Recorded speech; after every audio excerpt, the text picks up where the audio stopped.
Nafsika, you have such an interesting history. Your origin is Greek, and your family and yourself are in the olive oil business. So, how did you get from the olive oil business to becoming the creator of this fantastic vegan lifestyle show? Well, growing up Greek, I mean, if you look at the Mediterranean diet, it's actually more plant-based. So it wasn't a huge difference, and I was always trying to limit my meat, even when I was younger, when I wasn't vegan. But what happened was I came across this beautiful documentary on Netflix called Vegucated, and it just woke me up. And I started researching more at that point, and that night I went vegan. So I just started cooking vegan immediately and transitioned my family and kids vegan since then, 5 years ago.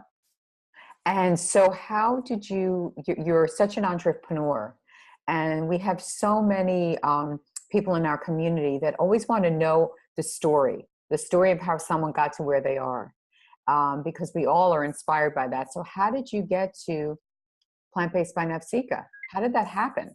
Right. So it was pretty easy. Well, simple. What happened was, I mean, the story was simple. The process wasn't so simple. What happened was when I went vegan, I was started to kind of do research, like I said, and I couldn't find a vegan lifestyle TV show or plant-based TV show that was all about the like all aspects of a plant-based lifestyle. And I thought I'd be the one to do it. And I know there's some shows out there, vegan cook shows, there's a lot of YouTube shows, but I wanted to bring my show that was talking about all aspects of a plant-based lifestyle to mainstream TV, where I felt it should be for everyone, for the masses. So what happened was I just looked for a production company. We pitched it to several networks, which they all loved it actually. And we decided to go with A&E. And within the year, by 2016, we were already airing on A&E, the A&E network, to 70 million households. So clearly, you make it sound like a very easy story, but I know it wasn't. Yeah. And I've gotten to know you, and you're such an inspiration to me as well. And being a guest on your show is also fantastic. And I just see what you have accomplished, and it's incredible. And I think that you have to just, if there's words of inspiration for people out there that have a passion, do you have any inspiration for them or any words of wisdom? Yeah, it's actually, I came up with the trademark of the slogan for my show, which it kind of says a lot. It's very simple. It's if you plant it, it will grow. So that just means, plant little seeds, take it one step at a time, and things will happen. Just keep feeding the plant and it will grow. And so that's my motto. And that's where that's what I kind of, my mantra. And that's Right. what Never give up. Like never give up. When never give up. when you hear interviews or when we interview very successful business people, they've all failed, but I always say fail smart. They've all Right. they've never just had one idea and that one idea became a huge success. They've gone through many different trials and tribulations and many different tangents And you before have to they, fail. You have to fail in order to learn. That's the whole learning process. I failed dozens of times. But I mean, I don't consider them failing. I consider them lessons learned. So right. uh, fine. It's better to, and it's something I say, like Wayne Gretzky, what he says, you lose 100% of the shots you don't take. So that's, another way to look at it. Just try it. Who cares if you fail? I mean, it's better to try it and fail than to wonder, what if. So now transitioning to vegan furniture. Why do you Mm-hmm. think people don't make the transition? Because even when you and I met, you had said that you didn't even connect the dots between vegan furniture and cruelty to animals. So Right. why do It's you think people don't make absolutely, it's something that, I mean, we've grown up with leather couches and leather chairs and our car seats, and it's just something that you don't really make the connection right away. So when I went vegan, I started, opening up and looking at things. So I basically, whatever I started buying at that point, any new pieces I was buying I was making sure they were cruelty free, leather, no, either fake leather or no leather at all, like fabric, like my couches here. So it's just that what our segment was very important, and I was really happy that you came on my show because it's something that a lot of people don't really think about. They just associate veganism with diet, and there's just a whole other world that people have to realize. it affects us in everyday lifestyle. So. How have you brought your lifestyle within your family? You were saying that now your family is vegan, but what other things have you brought into your home? You have young children, and with your husband and your family. Right. So, I mean, I have two young kids. I started right away. They were both vegan since birth, basically, because well, the first one started at 2 years old because Hmm. I've only been vegan for 5 years. So I have a 7-year-old and a 4-year-old.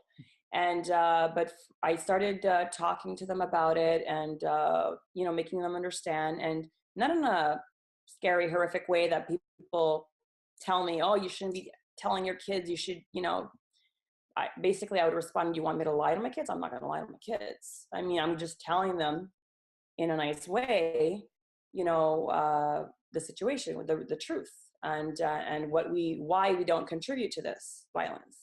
So, and they were really understanding. My little one, he's the 4-year-old. He's so passionate. At 3 years old, he was able to really understand everything. So I think from 3 years old, I would recommend, for people to talk to their kids a little bit about it, and just, I mean, we just talk. That's it. It's just talking about different things, and then they come up with the questions. My kids always have questions, so I just answer all their questions, whatever they want to know. I don't show them anything scary, but I talk about it. We understand, and it's something that it's our life now, and then now they're trying. My son, he's trying to find out why his friends are still eating meat and dairy, and I Right. said, well, everybody. I mean, you can't force people to change, but you can educate, you can give them some information, and show them the good reasons why you should be vegan, and as opposed to scaring people, because some people don't take to that. No, You want to that's kind right. of Right. I always say education is power, and be positive. keep it positive. Keep Yeah, it that's the positive. best way to go about it.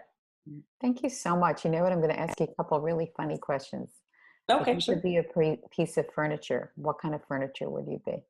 If I could be a piece of furniture, which furniture would I Yeah, be? what would you be?